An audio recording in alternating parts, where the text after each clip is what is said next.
Well, good afternoon. It's really warm and sunny outside, and I hate it. But life goes on, even if it's spring and I'm having to take my antihistamines every day now. What are you eating, and why are you doing it when I'm filming? Silly dog. Okay, so I want to tell you about some of the books that I love with one of my favorite tropes of all time. Stop crunching. Are you for real? Oh, she's little dog. Say hi. Say hello to the esteemed viewers. Hello! Okay, so one of my favorite tropes in books is a house that is a big part of the story, where a house either is perceived as an entity of its own, or it just plays a huge role in the story. And it's just my favorite thing in the world. Whenever there's a book like that, I am on it. So today I'm going to give you a list of all the books that I can think of with that specific trope. I will tell you all my ratings for them so that you can judge by whether or not our tastes in books are compatible and whether or not you want to read it, and a little synopsis. I hope that this video is not going to be an hour long because I have 21 books on the list. Let's go. Okay, number 1 is, of course, The Haunting of Hill House by Shirley Jackson. This is one of my favorite novels of all time. I give it 5 stars, and it's also one of my favorite horror novels of all time. I've heard a few people say that it's not scary, that it's silly, that like somebody rattling door handles is not scary. But I think that the amount of suspense that is happening in this book and the psychological horror of somebody from a very weak already situation, weak mental state coming into this environment is pretty scary. This is a story about a scientist who studies ghosts. He gets a group of people who he thinks will be great to discover the mysteries of the Hill House. It's a house in a little town that stands on a hill that is owned by a wealthy family, but nobody from the family lives there. They hire people to come there and clean the house and maintain it, but nobody lives there because there was somebody died there, somebody killed themselves. Nobody wants to live there. People think it's haunted, and they are going to discover what is actually happening in this house. I think Shirley Jackson is one of the best writers in the world, one of the best horror writers in the world. But this is very subtle horror. Nothing's going to jump out at you. There's not going to be any gore or anything like that. There are going to be ghostly things happening, but they are very subtle. So if that sounds like something you like, maybe it's time to try out this classic. You have a treat ahead of you. Book number 2 is The Little Stranger. Please don't make me pull it out. There it is. The Little Stranger by Sarah Waters is a story about a man. He's a doctor. He's from the lower classes, and it's 1920s, and it's not done that a man from the lower classes is in such a position, and people, at least he thinks so. People often think that he's not really in his position in life. He gets involved with this family, the heirs, who live in Hundreds Hall. It's this beautiful estate, their ancestral home, and he visited it once as a little boy with his mother, who was a maid there. He's obsessed with the house, and his first memories of it are ingrained in his psyche and are a big part of his personality. He slowly gets involved with the family, starts to help them. They are like a really poor aristocratic family who have lost their money and sort of station in life because stuff like that is no longer important. And he tries to help them, but this house is constantly in the back of his mind. This house might also be haunted. Strange things are happening there. It's a very, very spooky book, but then again, it's incredibly slow. I'm sure that some people who like more visceral frights, more fast-paced stories will say that it's boring, and that there's a lot of stuff that is unnecessary to the ghostly part of the book happening. But I think that the relationships between the people in this book are just as important as the ghostly happenings because they set up the entire spookiness of it, and you will understand that at the very end of the book. So if you're not afraid of 600 pages of boring meanderings with some spooks in there, pretty spooky spooks, then I think you're going to love this book. Also, there's a movie, which is not bad. I watched it, but I think that unless you've read the book, you're not going to understand some of the parts of the movie. So I'm not recommending you watch it unless you've read the book. Number 3 is Piranesi by Susanna Clarke. Another one of my favorite books. I read it last year and absolutely fell in love with it. 5 stars. It's glorious. It's very short. This is a book about Piranesi, who is the beloved child of the house. The house is this huge, sprawling place where he lives. It's full of columns and huge windows. Imagine like a Greek temple. It's full of huge, huge statues of different things, of fawns and people doing different activities, of nature, animals, and he takes care of the house, takes care of the statues. The lower levels of the house are flooded. The upper levels of the house are in the clouds, and he lives in the middle part of the house where the birds come to nest and stuff like that. He discovers things about himself, about the house. This is an incredibly beautiful philosophical story. This is also sci-fi and can be seen as a little bit of fantasy as well. It's a bit hard to put into any category, but I think that this is fantastic. Again, I've heard people say that it's boring and doesn't make any sense, and I completely understand that. You guys are valid, but I think that it's gorgeous. And the house that he's in is constantly there. He's always taking care of the house. He's always in it, and the house is an entity in its own, again, in the mind of Piranesi, from the way he looks at his life and the things that he knows about his life, which is, I'm not going to say it's a spoiler, but please read it. It's just such a short book, and I feel like if I say any more, I'm going to spoil it. I hope you'll love it. Book number 4 is Catherine House by... I'm sorry, I forgot. I think it's Isabel somebody. I'm so sorry. Here's the name. Here's the name of the author. Catherine House is a prestigious school, which is kind of like a university. You go there after high school. It's 3 years of incredibly high top education. But for the 3 years, you live in Catherine House and you don't have any connection with the outside world. You can only call your family if you study well enough and you gather these points so that you can call your family, but it's incredibly hard. It costs a lot of these points. So everything's provided for you: food, clothes, pens, stuff for school, toiletries, everything is provided. You don't have any contact with the outside world.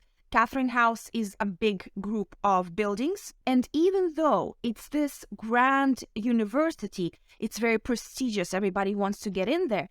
At the same time, it's kind of dilapidated. When the main character walks the halls thinking of nothing, she just notices how there's like water stains on the walls, and some things are like, there's mold in a few places, and it's just strange like that. Why is it so dilapidated?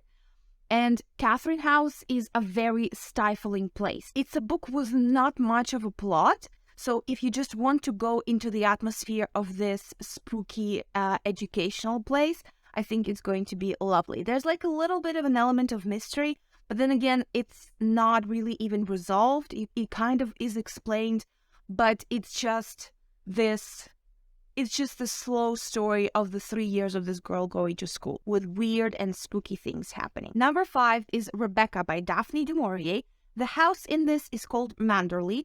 It's an estate of Max de Winter, who is this rich man who gets married to the main character. She doesn't have a name. They meet on vacation. She's a lady's companion. They fall in love and he marries her. But she's constantly shadowed by the ghost, like the metaphorical ghost, of his first wife, Rebecca, who has died in mysterious circumstances, and people are constantly telling her, oh, Rebecca wouldn't have done that, oh, you're not like Rebecca at all. And this huge house that they live in, that she loves, but at the same time she feels is haunted by Rebecca, is constantly in the center of the story. Number 6, We Have Always Lived in the Castle by Shirley Jackson. Again, this is a very short book, so you can knock it out pretty quickly. This is about sisterhood, a little bit about witchcraft, but it's pretty subtle. And it's about this house. It's about a family who, they used to be a very influential, rich family in their town, but then most of the family died during dinner, and people in the town think that the elder sister, Constance, poisoned them. The younger sister, Catherine, she's the only one who goes into town to like buy groceries and stuff, and people are always like jeering at her. Nobody wants to talk to her. Kids are taunting her, singing these offensive songs. But they live in this house, they have their little kitchen garden, they're completely self-sustained, and this house is the only thing that's keeping them together. Their sisterly love is another big theme in this book, so if you like a book about sisters, I think this will be great for you. It's a little bit spooky as well, but this house is a huge deal for them and their family, and it keeps them afloat no matter what happens. Next one is The Shining by Stephen King. The house in this book is the Overlook Hotel. A family goes to live in the Overlook Hotel over winter to be caretakers of the building while nobody comes to visit it. And the main character, Jack, he starts to slowly descend into madness. Horrible things start to happen to him and his family. There are ghosts. It's incredibly haunted, and it's very scary. The movie has very little to do with this book. Stephen King himself says he doesn't like the movie because it's cold, and I completely agree with him, but I do like the movie as a separate entity from the book. And that's strange for me to say because I normally don't like adaptations at all. This book, as always with Stephen King, is an incredible look into the human psyche and the human nature, but it's also pretty freaking scary. So if you feel like ghosts and an isolated location, give this a shot. Number 8 is The Dutch House by Anne Patchett. This is about a family, 2 kids, a girl and a boy, and their father. Their mother left them when they were very young, and they live in the Dutch house. This house was formerly owned by this family, the Van Hoebekes, who built it completely out of parts like shipped from across the world. It's this beautiful, incredible, kind of ridiculous house from how richly it is decorated. Their father bought this house for their mother and she hated it. And the kids grow up in there. And eventually, with the things that happen in their life, they are always drawn back to this house. It's always somewhere in the middle of their mind and they always think about it. It's such a huge stamp on their personalities, no matter what happens to them. I read the synopsis. This is not a synopsis. This is a blurb from the book. Wrong. And when I was talking about this in my TBR, I said that this is about these kids and their migratory parents, but this is about their migratory patterns. So no matter what happens to them in life, the Dutch house is always pulling them back. It's a very slow book again. This is literary fiction. Nothing speculative is going to happen or anything like that. This is completely realistic. And it's just a story about these people, about their lives, about what we do for our families and for other people, what truly is charity, what constitutes a good person, and this huge, ridiculous house that is always, always going to stay in their lives. Number 9, Mrs. England. Please don't make me pull it out as well. By Stacey Holmes. This is Stacey Holmes' last book that came out, and it's lovely. It's about a young woman who becomes a governess for this family. The man of the house, the husband, is very jovial, he's very lovely, he's very friendly, and he's not at all like the gentleman of that age. He talks to her like she's an equal, and she thinks that he's wonderful. But then she meets his wife, who's kind of mysterious, always sits in her bedroom, never comes out, and people are saying that she's strange. And there are all these strange things happening about this wife and spooky things happening in the house. Nothing speculative happens, but it always feels like it's going to happen. The house itself is not an entity, but it's a big, old, spooky house that creates an atmosphere in the story. So I think it comes into this category, and you might enjoy it as well if you like historical fiction and spooky mysteries. Number 10 is The Miniaturist by Jessie Burton. Don't you just love this cover?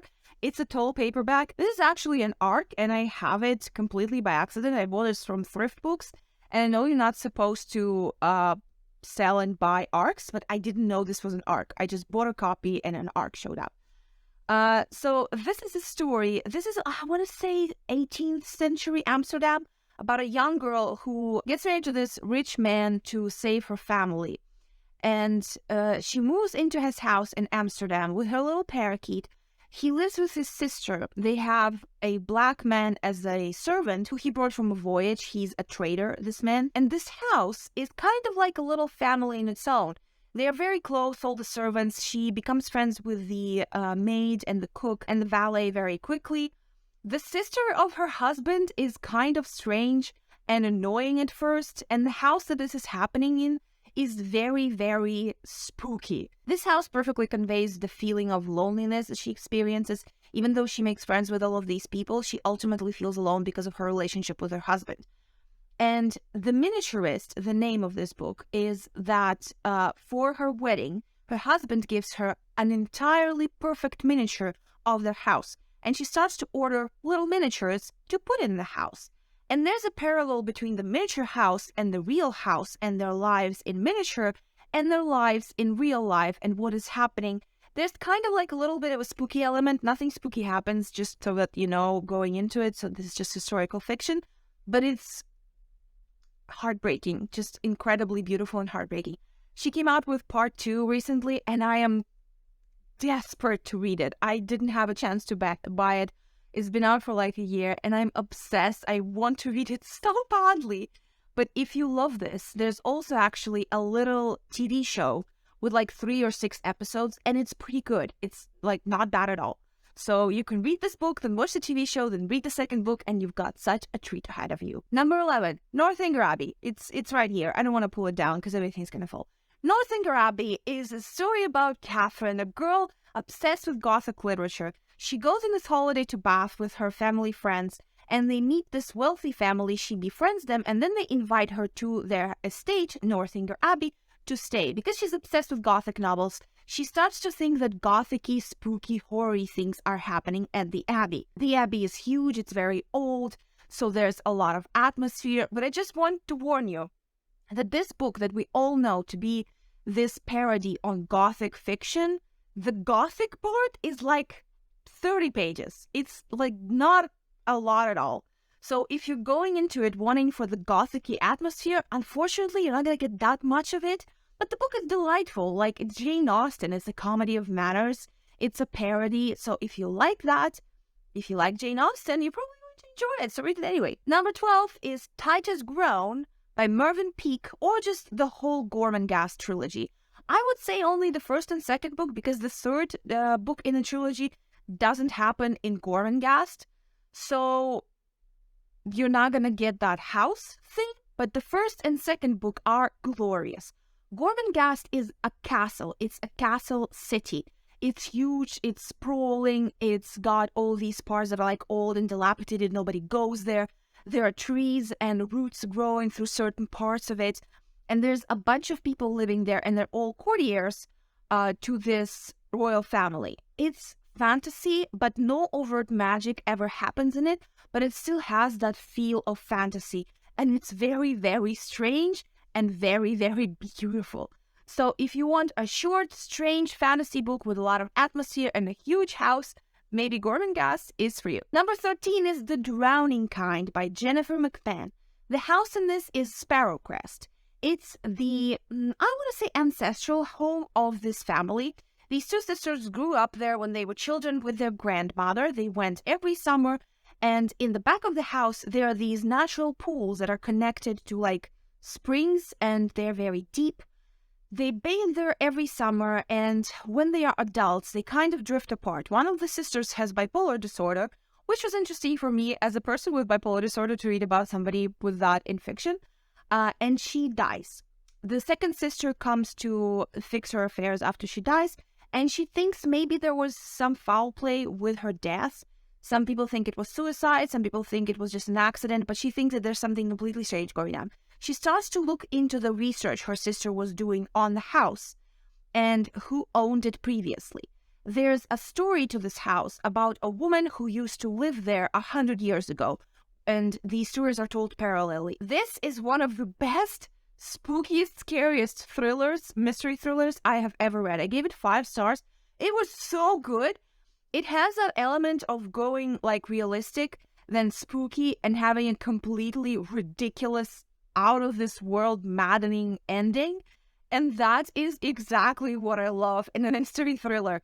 So if you love a house like that and you love water as part of the plot, as a huge part of the plot, then you might love this book. Number 14 is The Glass Hotel by Emily St. John Mandel. I talked about this book a lot in a lot of videos, and every single time I try to explain what it's about, I fail miserably. It's really hard to explain. There's a bunch of little plot lines about a bunch of people. The people are not necessarily connected to each other, and quite often they've never even met each other. But all of their lives, one way or another, go back to Hotel Cayette, which is the glass hotel, where all of them either worked or stayed. Something happened, some formative event happened to each of them in this hotel. There's financial fraud in there, there's people like getting married and divorced, there's drug issues here, people finding solace and loneliness after their hearts have been broken. And it's just such a thoughtful, slow, beautifully written book. And this hotel is constantly in the background of it, just shimmering over the water with these glass windows and the lights inside a hotel. And I just keep thinking about it, and I think, I want to go there. If you like Station 11, you're probably going to like this. Actually, I've never read Station 11, but people who have say that this is exactly like that, like in the style of it and the feel of it.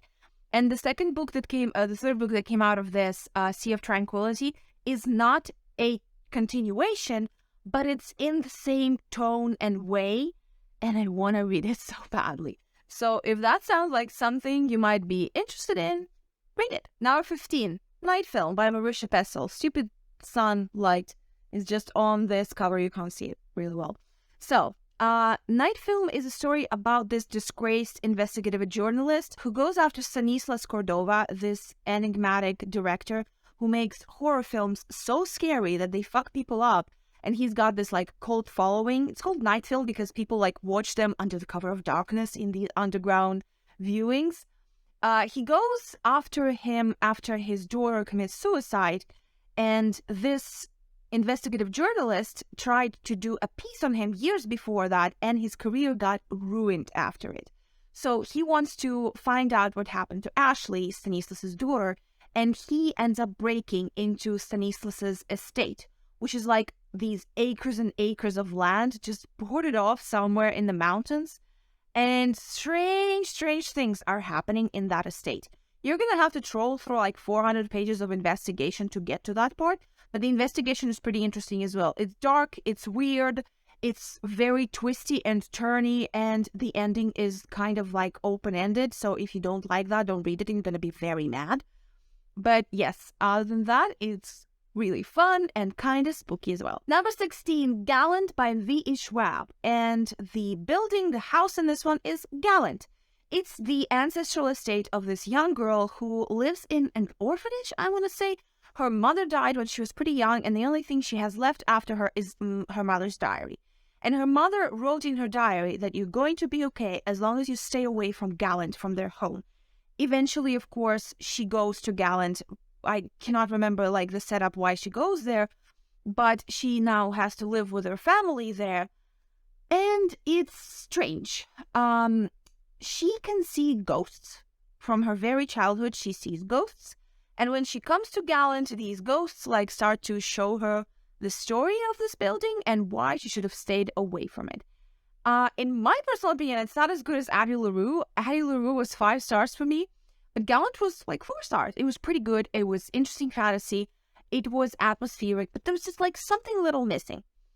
So yeah, if that sounds interesting to you, give it a go. Number 17 is Under the Whispering Door by T.J. Klute. This is a very heartwarming, kind of cheesy book, but it's lovely. It's about a man who dies and nobody cares. He was an asshole and nobody comes to the funeral, and the few people that do just talk about what an asshole he was. He's collected by a reaper and he doesn't believe that he's dead and he doesn't want to accept that. So she takes him to this waypoint, this strange little house. It's like a tea house by day, but it's also a waypoint for the dead to come to terms with their death and then pass through the door at the top of the stairs to the next world.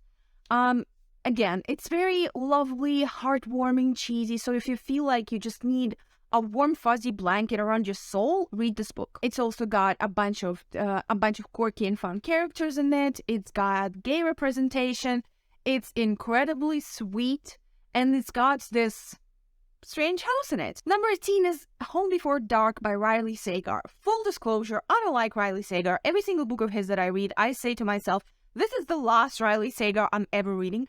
But Home Before Dark just sounded so interesting, and it was pretty good. I think I even gave it 4 stars.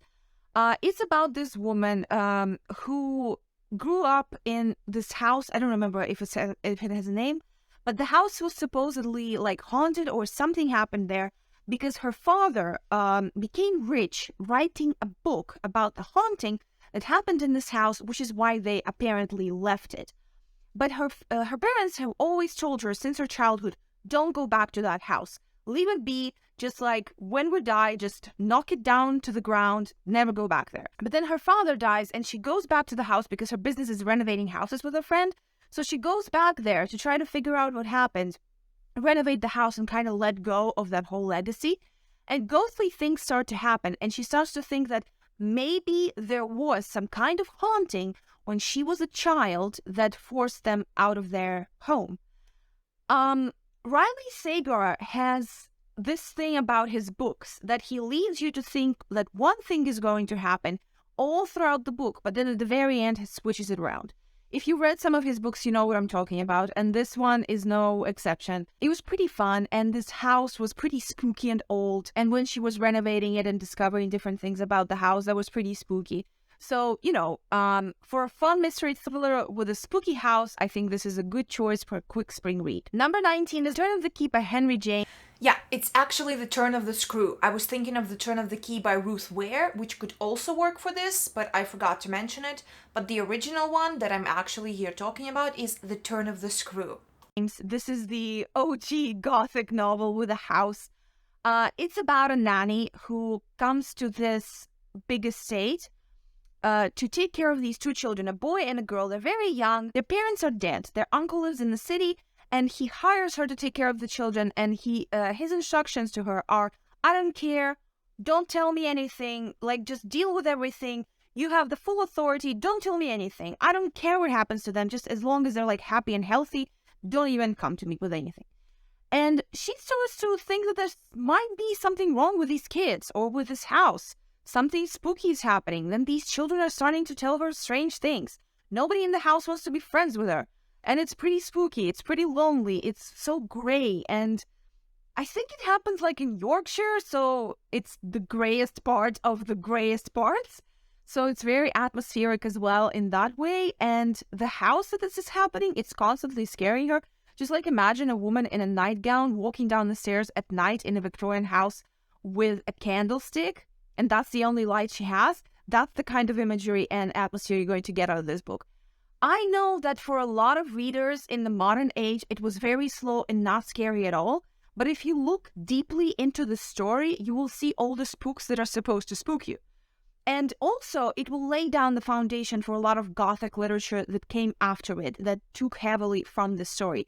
So I think it's still worth the read, and in my opinion, it's pretty scary. I got really fucking scared the first time I read it. Number 20 is Rosemary's Baby by Ira Levin. The house in this is the Bramford, which is this like fancy tenement building in New York, where only rich and famous people live. This young woman, she really wants to live there. She and her husband, they end up, I don't remember, buying or renting an apartment in it, which is almost impossible to do. And they are so happy that they got to do it. And when they start to live there, their neighbors are so friendly. There's this like older couple that lives right next door to them, and they become quick friends with them. The woman takes care of her. When Rosemary becomes pregnant, the woman just like brings her these herbal medicines and takes care of her, and she just like is always there.